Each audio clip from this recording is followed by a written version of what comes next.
bianca vestita, gialluscio di schiul del gran sol, di già con le rose a sua dita, carezza di fiori lo stuol, commosso d'un fremito organo, intorno al creato già par, e tu non ti desti ed in vano mi sto qui dolente a cantar. Metti anche tu la vestia bianca e studi l'uscio al tuo cantar. Vai, non sei, la luce manca, ove tu sei, nasce l'amor.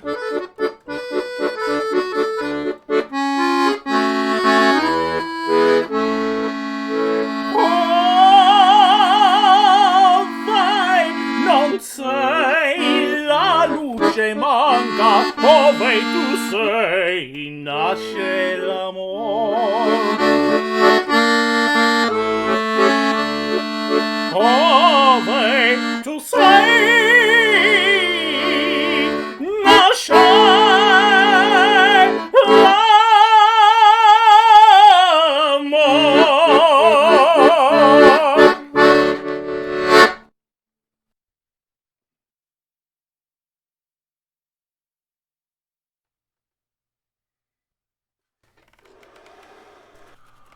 Whew. I'm Eric Stern, and this is Jukebox Radio. What the heck was all that? Well, it was opera.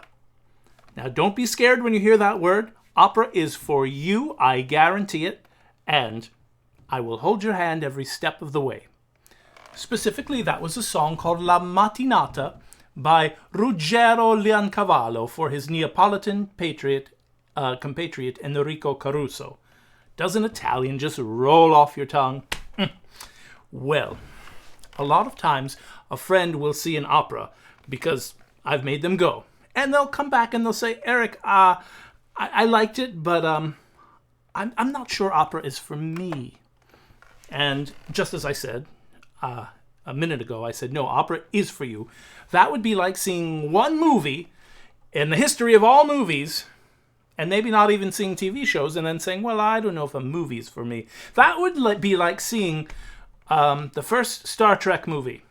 You hadn't seen any of the TV episodes and you hadn't seen any other movies, and you came to me and you said, well, I don't know about these movies. I mean, it was okay. I mean, there was a guy with ears, and then there was a bald lady, and but I don't know if a movie's for me. And I would say, whoa, wait a minute. This is Star Trek, so there's a whole base of knowledge. So you should probably see the TV show, and you haven't seen The Wrath of Khan.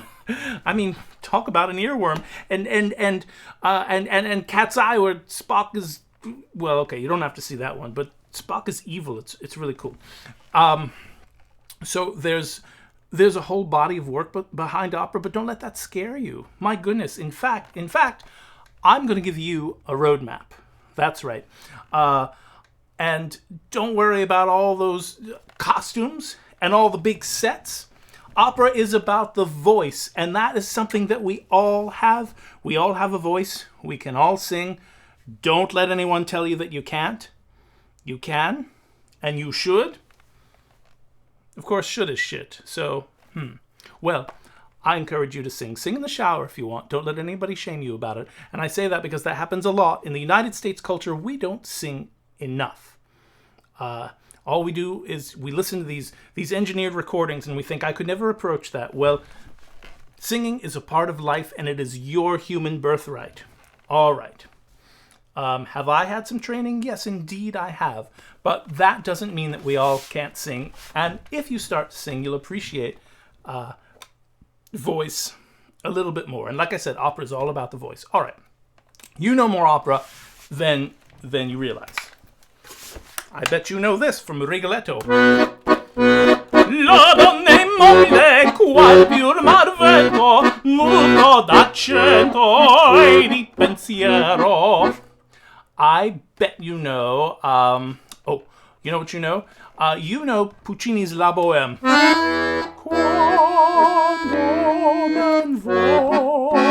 Quando men vo soletta, blah, blah.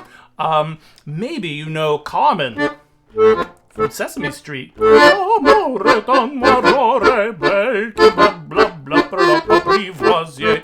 Un enfant de Bohème qui n'a jamais, jamais connu de loi, blah, blah, blah.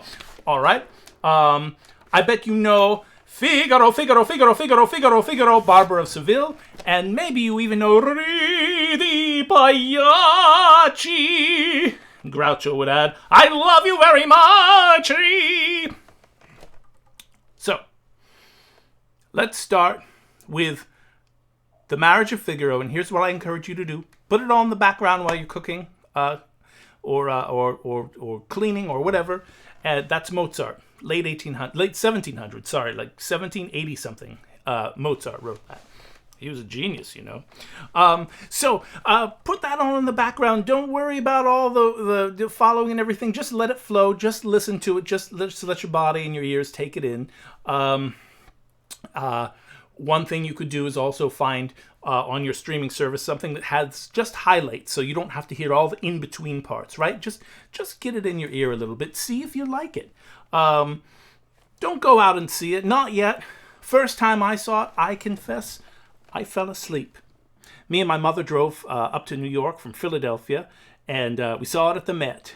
And, it was Frederica von Stadt. But anyway, I was a high school kid. I had been up the night before doing God knows what, and it's a long opera. I fell asleep. It's okay. So put it on the background. Okay, Marriage of Figaro. Right. There's your first milepost. Then let's go to 1850. Giuseppe Verdi, right? Oh, and in Marriage of Figaro, you'll know that. You'll hear the Figaro, that's the guy. That's the Barber of Seville. Oh, and one more thing. Okay, the introduction. They use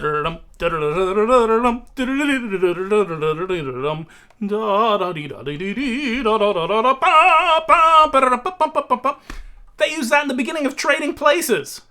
So that's pretty cool. Okay. Verdi, Giuseppe Verdi, Joe Green.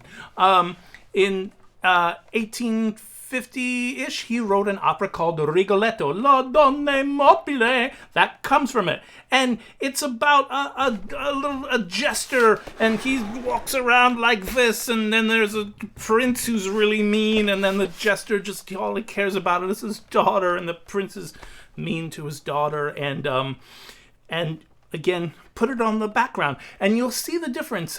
Mozart is more little, and Verdi is on bum, bum, bum, bum.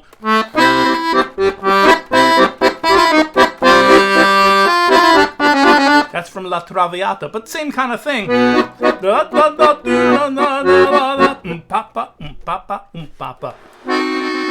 And diminished chords. Verdi likes diminished chords. All right, and I like Verdi. Whew. Okay. How about after that, listen to some Verismo opera. Now we're in the 1870s. If you can, see a short one. See one called Pagliacci. Ridi Pagliacci. It's about an acting troupe, very, very commedia dell'arte, and they come into town, and there's the clown, and then he's putting on his makeup, and he has to go out there and smile, even though his heart's breaking. See that one. And that's a whole different style. They it's more realistic. Just as theater was having its own realism phase as well at that time. Anyway, La Bohème, my favorite. Nei cieli bigi guardo fumar dai mille conmiglio di Parigi. That is about four guys living together in a little garret apartment. One's a painter. One's a poet. One's a philosopher. Who am I leaving out?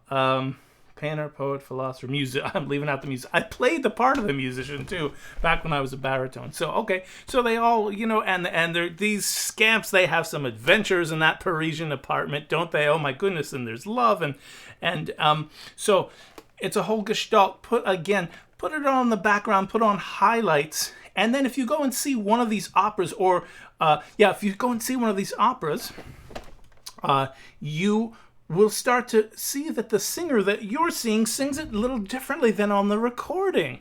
And you'll start to see that different people have different interpretations. My favorite tenor, by the way, is Jussi Björling. Oh, svenska. Svenska. Absolut tack for Jussi Björling. Yes. Best tenor ever, I think. All right. I'm going to leave you with one story. And this is more about being a total artist. I cut my teeth in a little opera company in Philadelphia called the Delaware Valley Opera Company. Its official name was the Delaware Valley Lyric Opera Guild. And they never called it that, but it was kind of like a guild. You would come in as a novice and be maybe in the chorus. Then you'd get a little solo. Then you get a little part. You'd be a journeyman. There were professionals, semi-professionals, and schlubs like me that were just, some 17-year-old kid who liked music. All right, so I'd been there a couple years, and so I got to sing this very song, La Mattinata. Now remember? L'aurora di bianca vestita, gialluscia di schiuma del gran sol. I'm in my 40s now, but then I was 19 and I was nervous, and there's that high note at the end that I was worried about. So it was Italian night at Delaware Valley Opera Company. Now, they had a wonderful stage in the summertime where people would sit and have a picnic and watch opera, and that's how opera used to be in Italy, by the way. It wasn't all stiff sitting in the hall. And the rehearsals, and the moon was rising, golden days in the sunshine of my happy youth. Anyway, but in the wintertime, the shows would be in the mansion, and they had this parlor, and they had this grand piano, and everybody come out and do their thing. So Italian night comes along. I'm supposed to sing this. I'm nervous. I'm backstage. I'm off near the kitchen, hanging out with my friend Leonora and Carol Denenberg. Carol Denenberg was an artist. Oh my goodness, I admired her so much, learned so much from watching her and talking to her. Oh, and the Carmen that she sang. Remember, Carmen is the...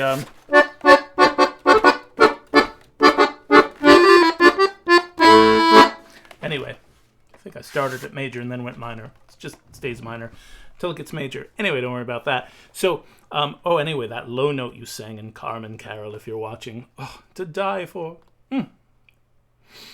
Well, I was nervous, and Carol made a suggestion. It was pretty good. She said, go out there, don't be Eric. What do you mean, don't be Eric? Well, just be a character. I mean, at heart, be yourself, but you're not going out there. You're who are you? And then I thought, well, who am I? Well, the song is about serenading somebody, and okay, I'll be a guy on a boat, and there I am pulling up to my sweetheart's shore, and I'm serenading her, and all of a sudden I had a little swagger in my step, and I was somebody else. I didn't have to worry about Eric. And then she gave some great advice. She said, get the hell out of the way. It's bigger than you. Wow.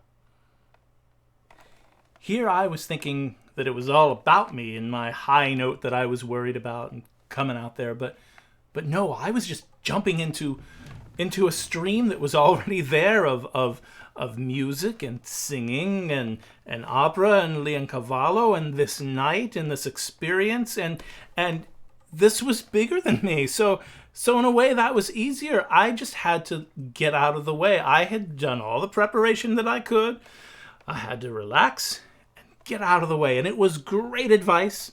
And I'll tell you something. I went out there and I sang it, and I wasn't so worried about that high note, and because of that, I was able to do that note, and the whole thing was more unified. If you saw my first video, I'm all about, like, when you solo, you make it unified. Well, this was a unified piece, right? It wasn't all about nervous, high note, I got it, relax. No, it was just relax and swagger, and there's a high note, I'll just pluck it off the tree. So I swear I'm not making this up, because if you saw this on a TV show, you'd be like, oh my God, they needed to cross this out in the writer's department. This couple comes up to me afterwards, and they say, "Hey, thank you so much for singing that song, La Mattinata." And here, they knew what it was. That was, okay, that's interesting. And I said, "Well, you're quite welcome." They said, "Well, no, you don't understand. This is our 50th wedding anniversary." "Well, happy anniversary to you. That's lovely." No, you don't get it. That's the song that someone sang at our wedding. I swear, it happened.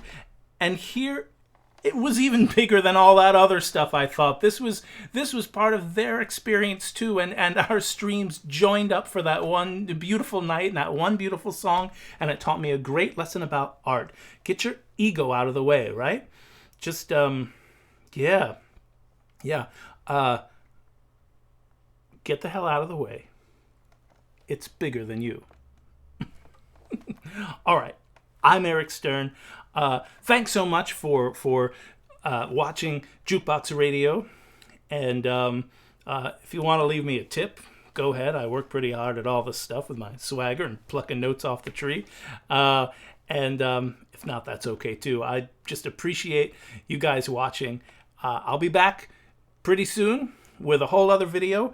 It's going to be mostly about accordion this time. So I'll see you. And if I don't see you in the future, I'll see you in the pasture. Okay. Ciao.